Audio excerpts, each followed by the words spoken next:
Card, please.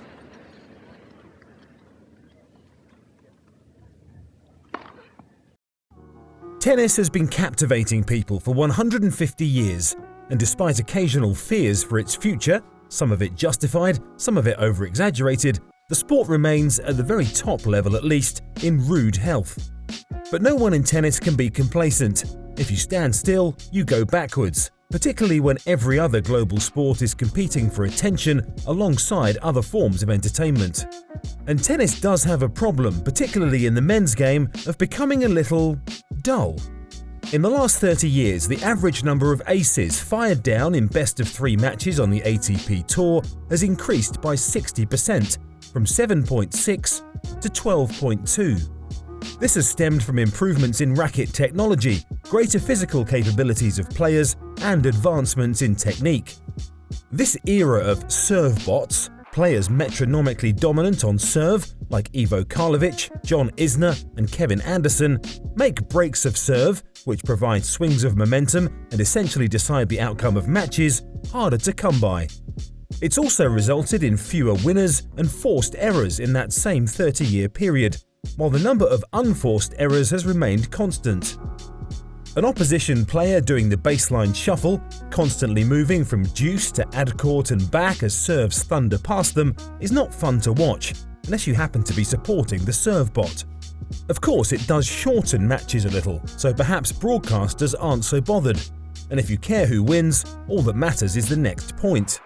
But neutrals want to see two things: long rallies, where each player is manoeuvred around the court, stretching their physical capabilities, and clean winners, often from tight or wide angles.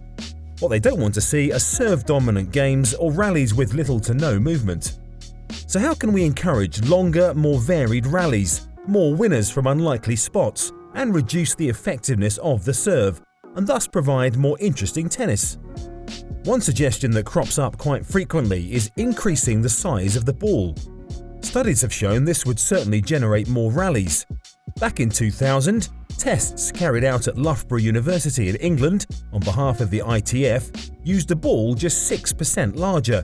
That's about the difference between an apple and an orange. But it had the desired effect. Shots per point increased by 25%. We took that to mean that players were still matched the same, but they had to put more effort into each point because the serve was less dominant, said Sean Mitchell, a sports technologist from the university. A slightly thinner skin on the larger balls used in the tests ensured they weighed the same as a standard tennis ball, and the covering was slightly firmer, meaning the two types of balls travelled at the same rate off the racket.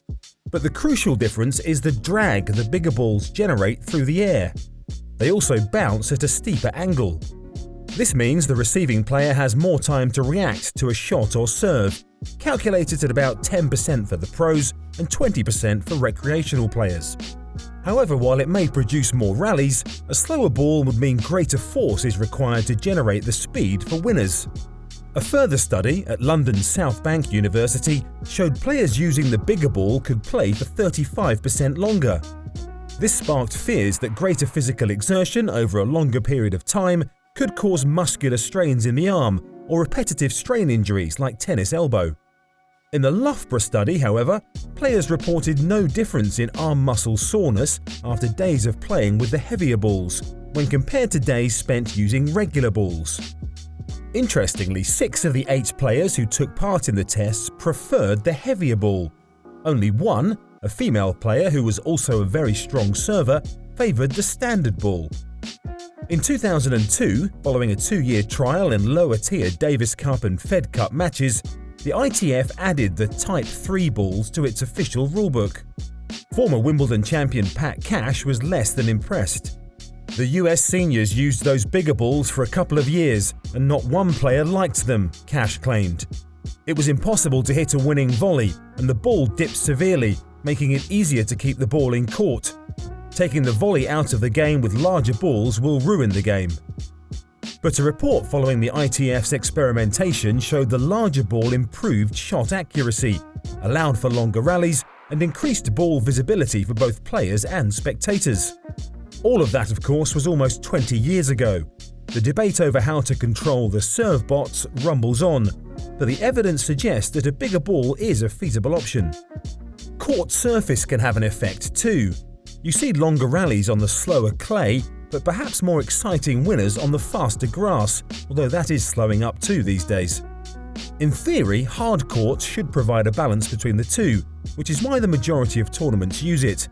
But the creeping homogenization of court surfaces is a concern to traditionalists.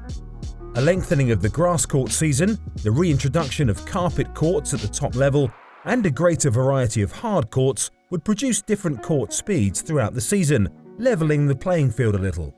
But while it would be tempting to temper the very fastest courts, the variety and challenges provided by the different surfaces is one of the unique characteristics of tennis. After all, there's as much room for serve-volley grass specialists as heavy-hitting hard-court baseliners and slice-and-dice clay courters. What about looking at the dimensions of the court itself? Reducing the service box, something not yet explored in any major studies, would seem an obvious weapon in the battle against the servebots. But can the court also be altered to produce more thrilling winners? The US Open already differentiates itself from the other 3 Grand Slams in this respect. Arthur Ashe Stadium at Flushing Meadow is the only one of the 4 main Grand Slam courts to have a shorter runoff on one side, which can be used for short-angle attacks. It also has a shorter runoff behind the baseline than either Rod Laver Arena in Melbourne or Court Philippe Chatrier at Roland Garros. The smaller spaces benefit explosive movers, but it's not practical to make major changes to runoffs in certain stadiums on the tour, such as the tight courts in Rome. We've discussed the balls and the court, and racket technology is never going to play fair. Should we perhaps be moving the net posts in this discussion? Currently, singles nets have to be 3 feet from the singles sideline. At this position, for a straight-line shot to go around the net post and land into the corner of the court, a player has to be at least 9 feet wide of the singles sideline. And for it to drop into the service box, players must be at least 12 feet wide of the court. But by moving the posts in, we can see how accurate shots around the net are made more possible. Bringing the net posts in by just a foot reduces the angle to 7 foot and 10 foot respectively, while if you move them to meet up with the singles sideline, it opens the court up even more. Players need to be just 2 to 4 feet outside the court to hit a shot around the net. Of course, this illustrates basic straight-line shots. With increased topspin in the game, players would be able to find even more outlandish ways of bending the ball around the net. That, in turn, will force players to cover the down-the-line shot more often, opening up cross-court angles further. This should result in a quicker sport, more exciting shots, more innovation, and more winners. Bigger balls, more varied court speeds, creatively designed runoffs, and moving the net posts. It's a recipe to revive tennis's unpredictability and give a shot in the arm to its entertainment levels.